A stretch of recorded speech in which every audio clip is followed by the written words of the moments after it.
Everybody put your hands together for Taylor Ryan and the Mighty Divine.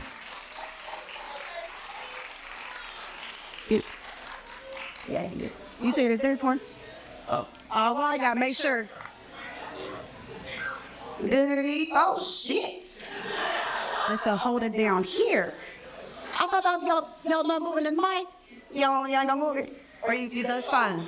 All right. For our good evening, good people. I think I'm gonna clap no loud, black and shit. Okay? All right, y'all know we're gonna come out when it's cold. Okay, so this is my son, being on Sam for living.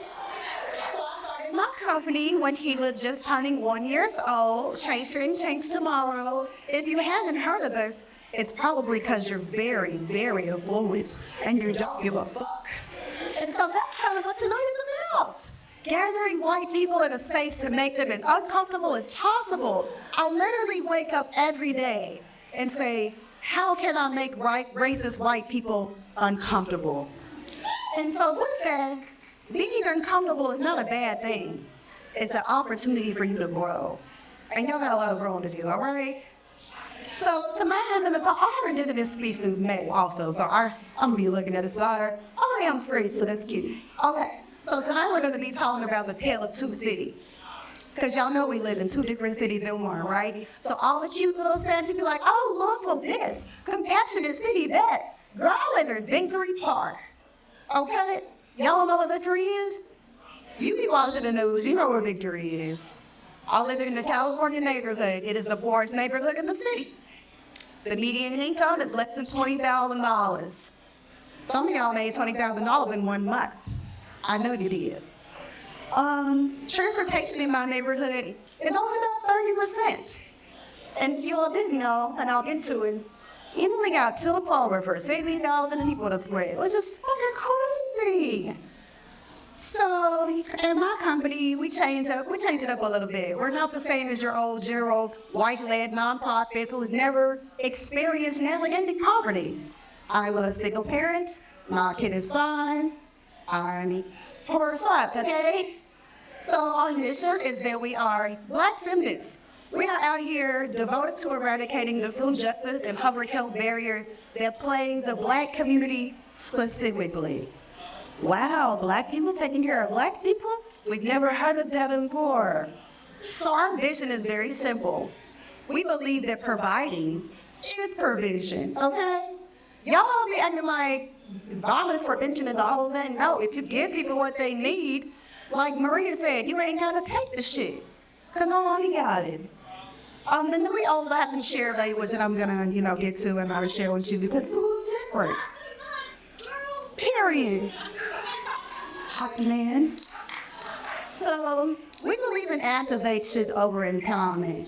I think empowerment is this cute little white word that people who've never been empowered actually just say. When really, people already have the power. It's gotta be activated. We just need the resources behind it. We need that access. We have great ideas. There's a lot of talent in the hood, but it ain't no resources. It ain't no money. My neighbor got 5 kids, and all 5 of her kids took 2 times down the street. So ain't no one to gymnastics, though. Ain't no gymnastics at the West End. We also like to be very clear about what we're experiencing. It's a food apartheid. It's not cute buzzword, food dancer. It's not that. We are actively being haunted by the city, by capitalism, by racism, and all the other isms, okay? And so with that, we want to be very clear. We are fighting a food apartheid. These people are trying to keep us sick and trying to keep us dying. And it's some bullshit. The politics are hungry. Have you seen that Netflix show with the white people about bloom zones? Okay, bloom zones. We're gonna have to be a bloom zone one day. And I also want to be clear, your foodscape. I want to define that for you. I mean, you use that time later. They're like, what the fuck is a foodscape? It's the same thing as your landscape, except it's the food access that you have around you. So Louise, the last time I did this presentation, I told everybody in the room, close your eyes. You look at that and be young and not so, that's crazy. Close your eyes. In this moment, I want you to think about your neighborhood, where you live. Don't think about Victory. I ain't never seen none of y'all in my neighborhood. Think about where you live. How close is the grocery store?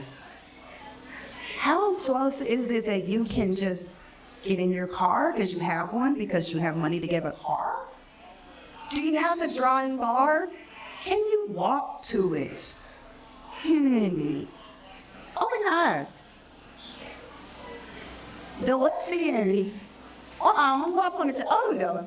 We work in change the bar. That's where we work in change the circle. Whoa. You know let up, okay?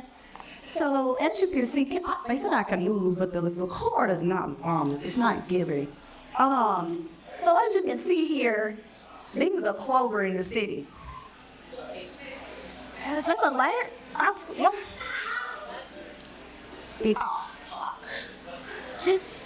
Oh, okay. What big button for the middle one? Outside of it? Inside.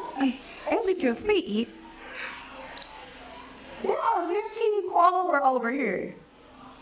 There's 15 clover over here. That's crazy, right? There are 60,000 people in the West End. And that's just the people who took the census. You know we're not taking the census. We don't trust y'all counting us. So it's definitely more than 60,000 people in the West End. For some reason, we only have 2 Kroger. I actually just argued with a white man on the comment section because one of the Krogers in the East End got a facelift. They put $2 million and renovated the space. What the fuck they renovating it for? Don't y'all already got artisan cheese sections? Don't y'all already have fresh meat in the produce section is very colorful? I don't know if you've ever been to the 2 Kroger in the West End. But like I said, 60,000 people split it, so you can't run in and run out. You're gonna be there for over an hour. I ran in one time because I had to do a juicing thing with some kids in the class. I don't do that often.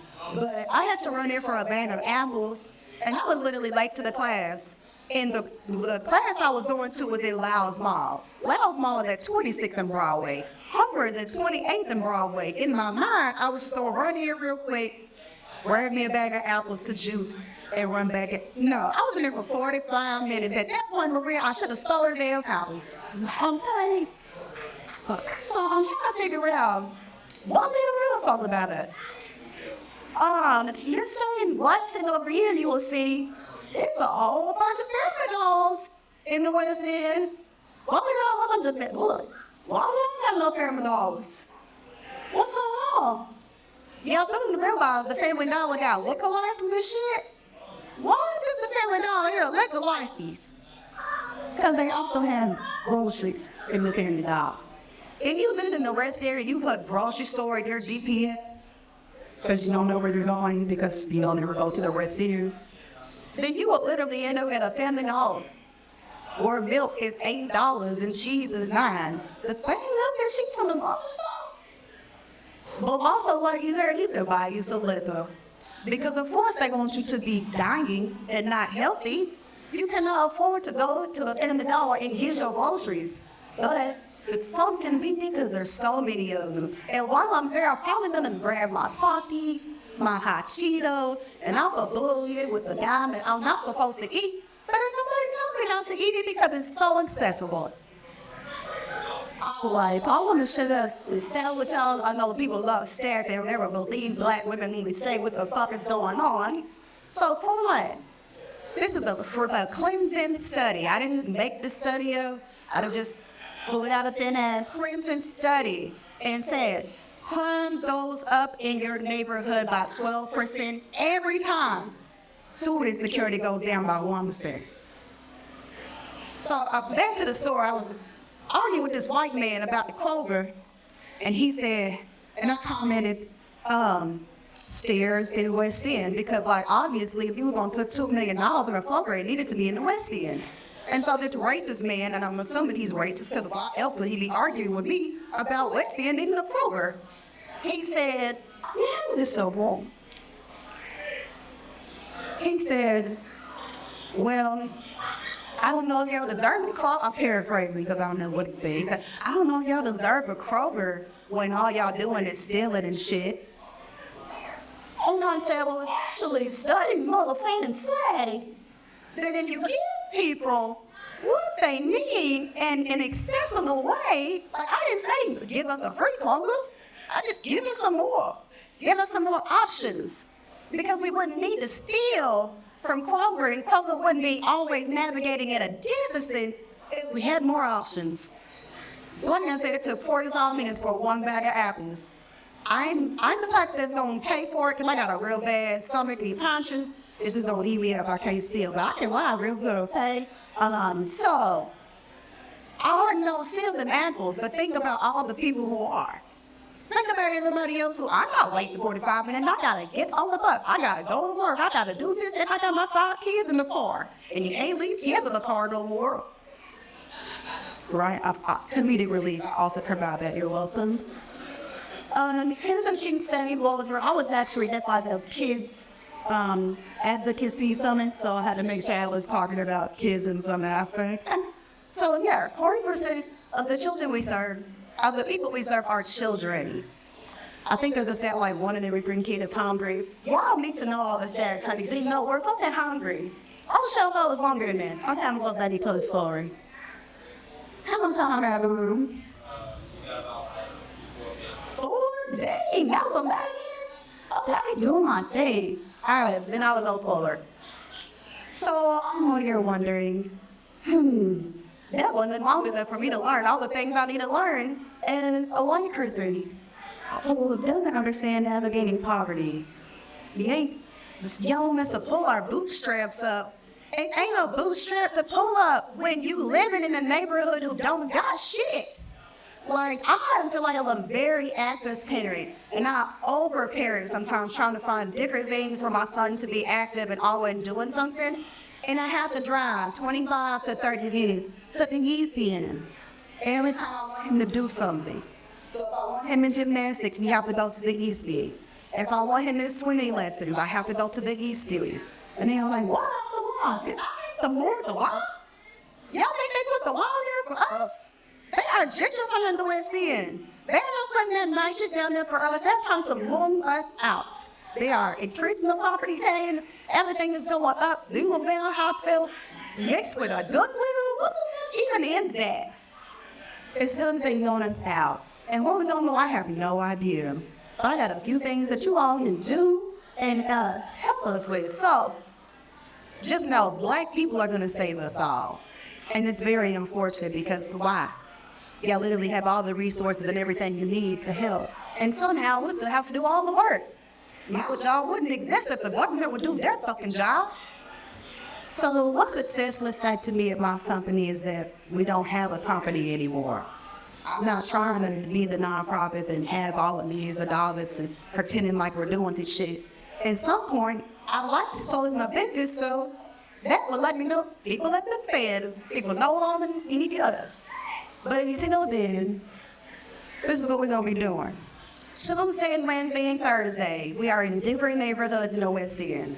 We have kiosks. It's a cute word for shed, okay? It's a cute word for shed. We have 3 different sheds in 3 different West End locations that we pop up at every week. Tuesday, which is Tuesday, people. Wednesday, which is Wednesday, and Thursday. So every week, you're getting a share of fresh groceries from Trader Joe's. We do this because we rescue the food from Trader Joe's. I just got the receipt from our annual donation, and we almost rerouted about $600,000 in food that would have been thrown away. Which is crazy because that's just one grocery store. So just imagine if every grocery store in the city rerouted their surplus. We're literally like Robin Hood in this motherfucker. We are going from one side, taking it and bringing it back over to the other side and giving it out for free. And then people go, why is it free? Cause they deserve. Ain't nobody got time to be driving over to Trader Joe's or getting on a chart with your 3 kids and going to Trader Joe's and that you can't afford it. Motherfuckers walk around Trader Joe's drinking beer. Y'all have a good time. Y'all got just The one time I actually went to church, the woman was just in the aisle just drinking beer. I was like, did you get that here? She's like, yeah. I was like, huh. Because in my program, we only have broccoli and potatoes. Y'all motherfuckers is just conveniently shopping. It's so like easy for you. I'm drinking my beer while I get my $600 groceries that we're gonna waste anyway. And so I just want y'all to know, if you know anybody who work at a grocery store, if you know any grocery manager, tell them they need to do better. Tell them they need to call us. What time they throwing that shit away? It ain't gotta be a real partnership. Just tell them what time we need to pull up. We will come get that. Because it's not bullshit food. The world, this nation, 40% of every food that is grown, produced, moved around this whole country is wasted because of capitalism. We live in a society that is just they're overdoing it. They're overproducing. So while we have hunger on one side of the city, you literally have thousands of pounds of food being wasted on the other side. That's some bullshit. So it's not that there's not enough food, it's that literally people don't give a fuck about black people dying. And I'm here to make every white person uncomfortable until you do something about it. So we are also developing a food rescue and diversion app. I know you're like, what about this fits? And what about they're white apps. Sorry, we're gonna do a black app. And they're also not active in the city of Louisville, so I'm not gonna help a white person boost our app up when we can do our own thing. We also have quarterly health fairs at Beergrass Other comes to shots. And then you made me tell you Maria. So funny over here. I know it's Maria, but the Maria fucked me up. No, because I said so wrong. Yeah, and that's what it was. You messed me. Okay, it's wrong. So, and this year we actually have a direct action walk. It was from Shawnee Park all the way to Kroger. If you've never walked that walk before, please just take the opportunity to do that. People in my neighborhood have to walk to Kroger every day. And so while we called it a 5K to get sponsors, it was really a direct action walk against Kroger and the lack of access that we have to fresh food in our neighborhood. And then in April, we're going to be hosting the States of Black Food Summit. This will probably be the first time that black people convene black people as experts. Everybody wants to go to summits and hear all the decision makers. Everybody wants to go to summits and be around other white people who've never experienced poverty. Well, I'd like to flip the script and host my own summit where we engage with black people who actually know what it's like to be poor and hear their thoughts on how to change the food state and the food system in the city. I'll probably talk more than 4 minutes at this point, but you're okay, Vaughn. Call to action. So everybody knows there's a 10-year life expectancy difference between the East and the West End. There's actually a new report about to come out. It's going to increase. It's almost about 20-year difference now. You want to know why? Because of racism. I don't have time to be explaining shit. Google is free. So some things you can do is I have this World Hungry t-shirt you can buy.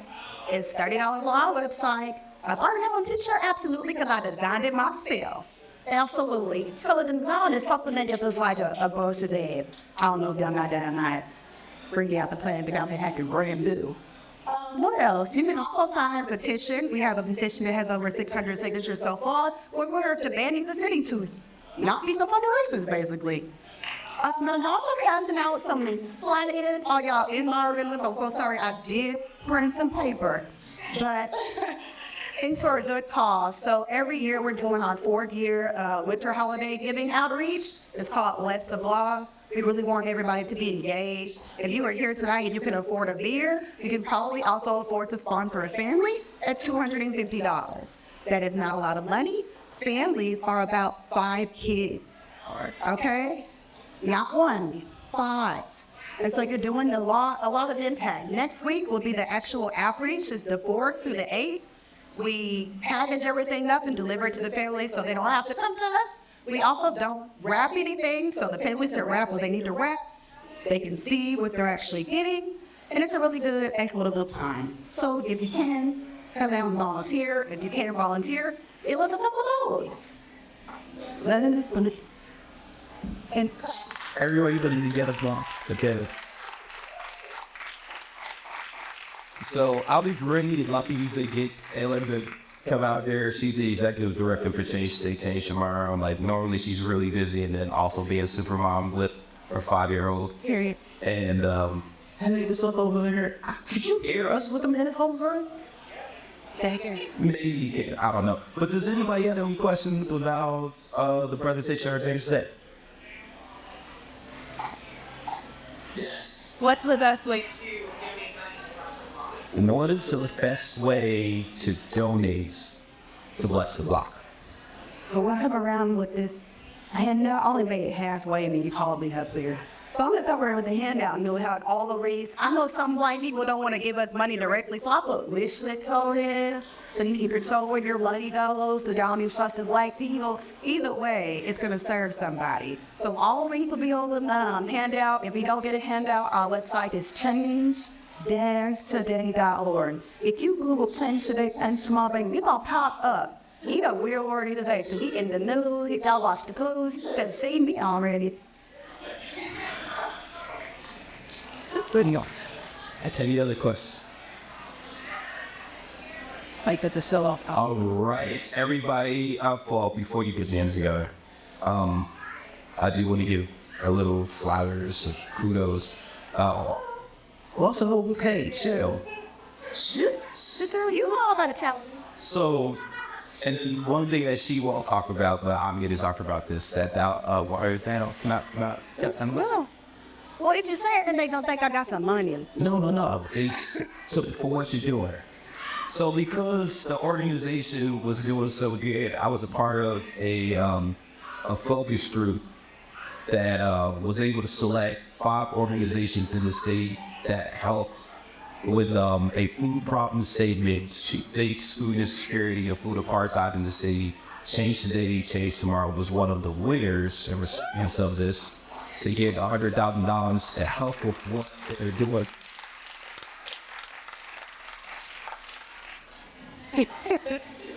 Because all of the work that Taylor and the rest of the squad, Change Today, Change Tomorrow has been doing was them there coming out of their pockets and was free work. So again, kudos to you. Big bouquet. Scholars. And thank you, Taylor. Everybody can jam together with Taylor. We have Dangling and Langston pushing it. It is 8:07. We have 7 minutes into our last presentation. On third place. 7 minutes. So refill your glasses, go see the bartender, get some ice, because it just was so hot in here. It is a lot. But refill your glasses, get yourself together, and get ready to talk about the third place.